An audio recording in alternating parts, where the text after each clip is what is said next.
So just like we just learned with the chest flies on the cables, okay? Retracting your shoulders, keeping your shoulders back, down, locked into place is step one. You have two main push-up variations you see all the time. One with your elbows in and tight to your body with a press, and then one 45 and press. The natural movement, if you see my hands, elbows in, my chest press, my hands rotate out. If I want to open up, my hands want to rotate in, and I want to take them back out just a little bit. That's going to correct a deep part there into that rotator cuff. So if you put your hand like a tripod into that shoulder and you just kind of rotate left and right, you can feel what engages, what disengages. Right? So go ahead and get into a push-up position.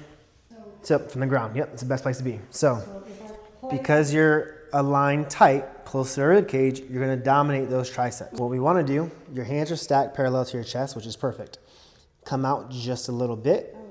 Rotate those hands out and bring this out. Now you feel how that shoulder just dropped? Retract that shoulder down and back. Don't push the elbow back, but retracting that down and back, now you feel how your back's locked into place, right? That back should stay locked into place at all times. Now, what people miss is they push hard through the heel of the palm. What you want to do is push from your fingertips all the way across through the core root of each part of your palm, almost like you're trying to grab the ground and push. Keep your knees down to the ground. We're going to do it assisted first. Retract back, lock your belly button into the spine, and push through the ground. Now, watch that overextension. Yep, don't release the shoulders. Remember, you want to stay back the whole time. Glute squeeze forward, dig your toes into the ground. If you dig your toes into the ground, right, where you're pushing down, automatically it sends your hips forward and you engage all the way through, which now locks into your core.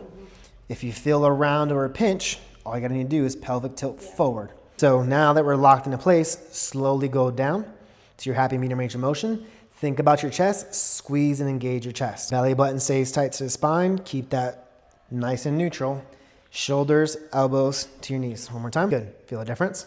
Yeah, I don't feel my shoulder. Just don't shoot, right? Don't overextend. Now, go to a full plank position, all the way up, which is gonna make that push up a little harder, okay? I cannot do that. Just try.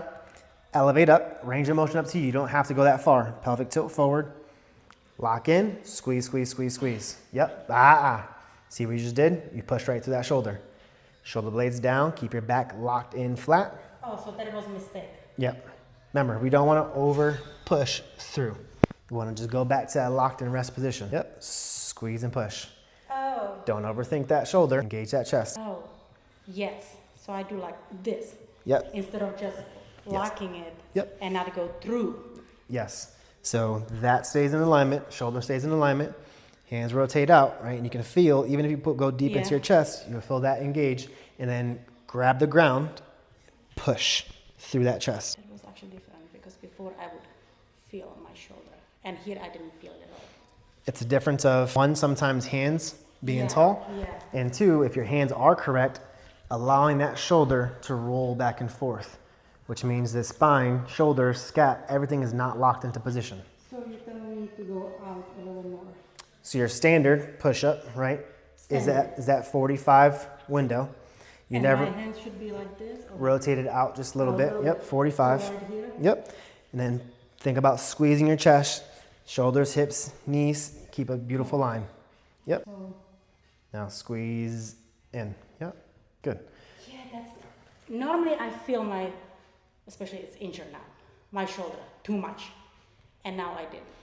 And that happens a lot, right? Most people come with that initial shoulder injury because if you watch any kind of videos anywhere, if you watch videos, you see oftentimes, I'm going to do it assisted, is you always see, right, people going so far out. I'm just throwing my shoulder in back and forth. Or the other thing you'll see is you'll see this, and then you'll see that they'll start really good, but then they're just rolling into it.